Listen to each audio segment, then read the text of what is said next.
Welcome to Best Life 30, your 30-day journey to creating the best life possible for yourself. You can just watch this video, or if you want to sign up for the entire series for free and get the companion bonus worksheets that go with this video, check the link in the description below. All right, so today is day 25, and we're going to learn how you can learn the skill of persuasion.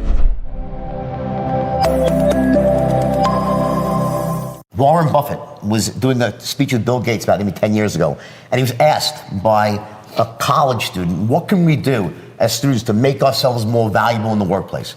So you'd think Warren Buffett would say, learn how to pick stocks, learn how to investments, whatever he would say, right?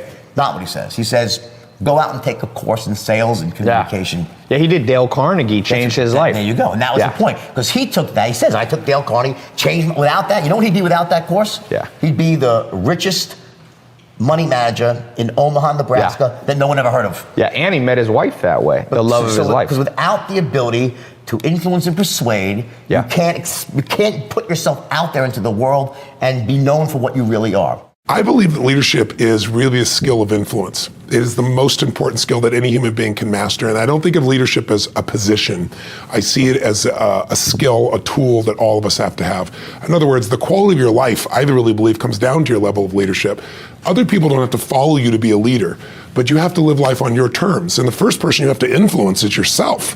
Whether you're fit or fat, whether your kids are on drugs or not, is who has more influence, the guy on the street corner or you. Whether you're fit or fat is, can you influence your own hands, your own body, your own mind to do what's necessary. So I think to be able to influence the thoughts, the feelings, the emotions, and the actions of another human being, that's what leadership is. I really believe in order to influence people, you got to know what already influences them. Mm-hmm. The mistake that we make is we don't connect enough to figure out who this person is, and what most of us do is try to lead other people by influencing them the way we'd be influenced. Mm-hmm. They try to influence their kid to clean the room the way that would make you do it. But even though they're your kid, they're different than you. And so they're going to do it for a different set of reasons than what you would do it for. You might have done it because someone told you to, but your kids, you tell them all day long, that's not it. There has to be something else. It's a sense of freedom they get from it, or a sense of mastery, something that's going to move them. So I always say there are two things that influence everyone. If you want to be a leader, you have to know how to change other people's states. A person is in a no state, a person's in an angry state, a person's in a frustrated state. You have to be able to influence their state, because if you change their state, you're going to change the result they get. But the second thing you have to understand is, what are people's blueprints? Blueprints my shorthand for what are their values? What do they believe? What do they fear? I always say to people that life is found in the dance between what you desire most and what you fear most. If I want to lead you and support you, I got to know your goals, your desires. I got to know what you're scared about, what you're fearful about, what stresses you out. And if I understand that, I can communicate in a way that'll inspire you to maximize, not only when I'm here, that's management. Leadership is I'm gone, and you've raised your own standard, and you're going to continue to perform at a higher level. I'm incredibly nervous to talk in front of you, because you've got to be one of the most formidable people that I've ever heard of, or ever listened to, or ever seen. So my question is, again, you're one of the best communicators that I've ever listened to.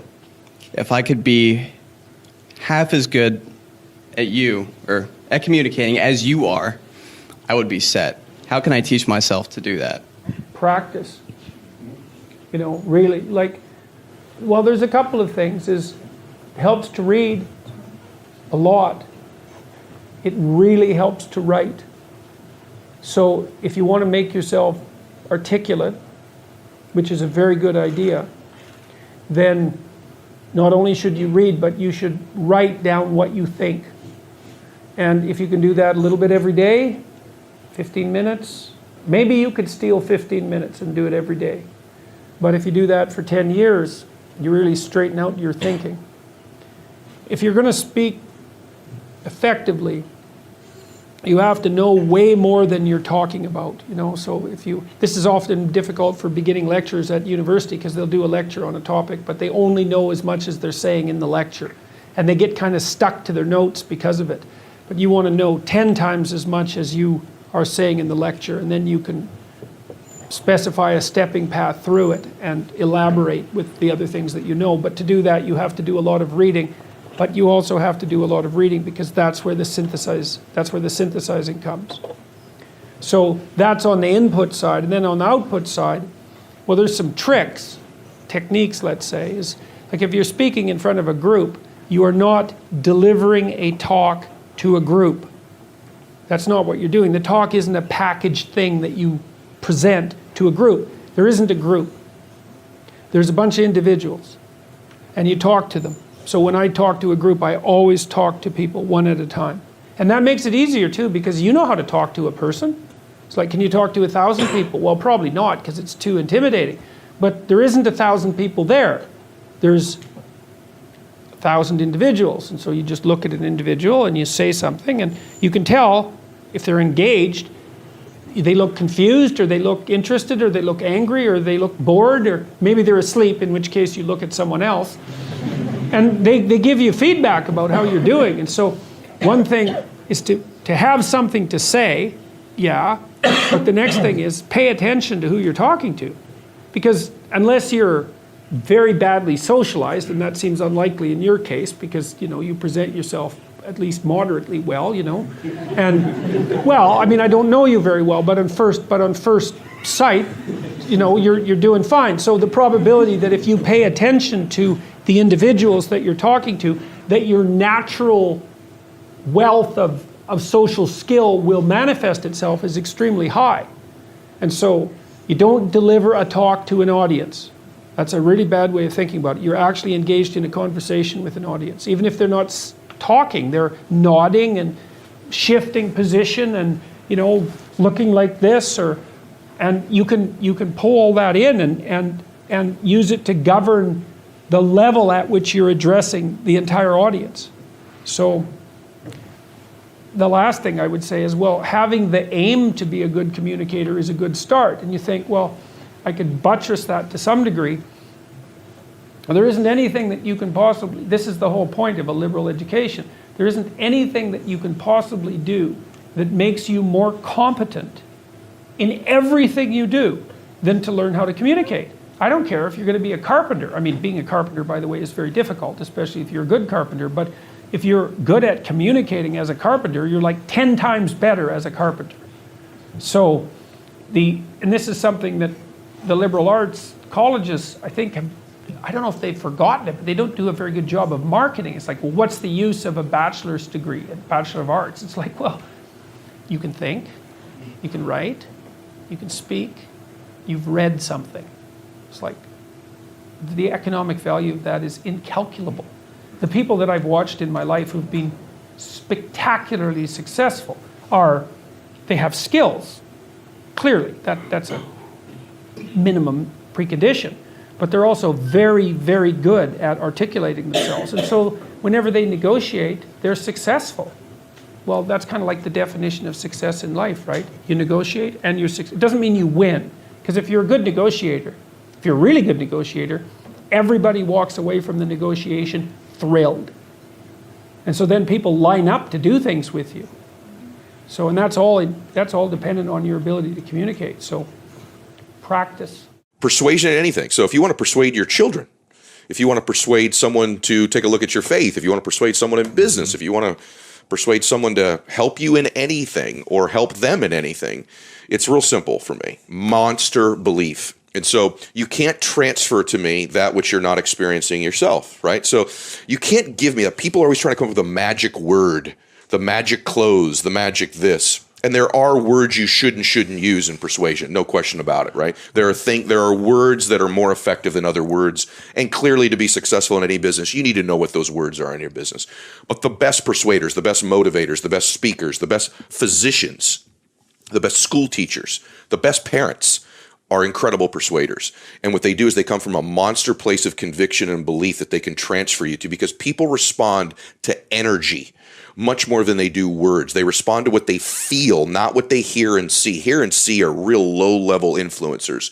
Energy, spirit, transfer of energy is what people respond to. And so I'm cognizant all the time of getting in a state of total belief and certainty about what it is that I'm going to represent or speak on, if I'm speaking on stage about a particular topic, and then transferring that energy into people. And that seems generic or hokey, but it's actually what great persuaders do. In fact, if you're listening to this, you think of anybody that you know who's incredibly persuasive. They may have great words, they probably do, but it's something you feel from them, right?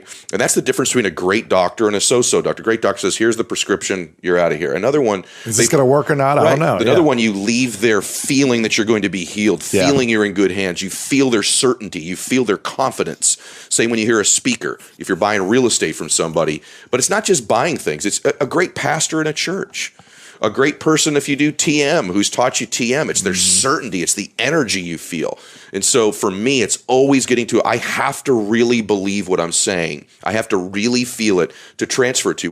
And communication skills come in many forms. I'm talking about writing their email or writing their social media post or conducting their meeting or speaking one-on-one, speaking on the phone, talking with a prospect, or even speaking to large groups of people. All those falls under communication skills. One of the things that I did that changed my life early on in my career is I joined Toastmasters to hone and develop my public speaking skills. I was also learning from a mentor to develop my copywriting skill, which is communication in the written forms. How to use words in print to persuade, influence somebody. So all successful people, they have this one thing in common, the ability to influence, persuade, and inspire other people. I believe the easiest way to influence somebody, not to convince them, not try to twist their arm, but the easiest way to influence somebody, to persuade somebody, is by asking them questions. By asking them questions. So when you know that the idea is wrong, instead of telling people, hey, you're wrong, this is no good, no one likes to hear that they are wrong. Even though they are wrong, they don't want to hear that shit. It's much better to ask them question. Hey, you know what? Yeah, it's okay, we can go with this plan, but have you ever thought about this? What are the consequences if this doesn't work out? Wouldn't it be a good idea to have a plan B, right? And yes, this maybe it's going to work, but what's the downside of this, right? And can we live with the downside? When you throw it out there and you make it their idea, because one thing I've learned in persuasion is this: when you say something, it means one thing. When they say something, it means everything. So instead of you saying it, make them say it. Make them think about it. Make them question it. Make them doubt their own ideas versus you try to doubt their ideas.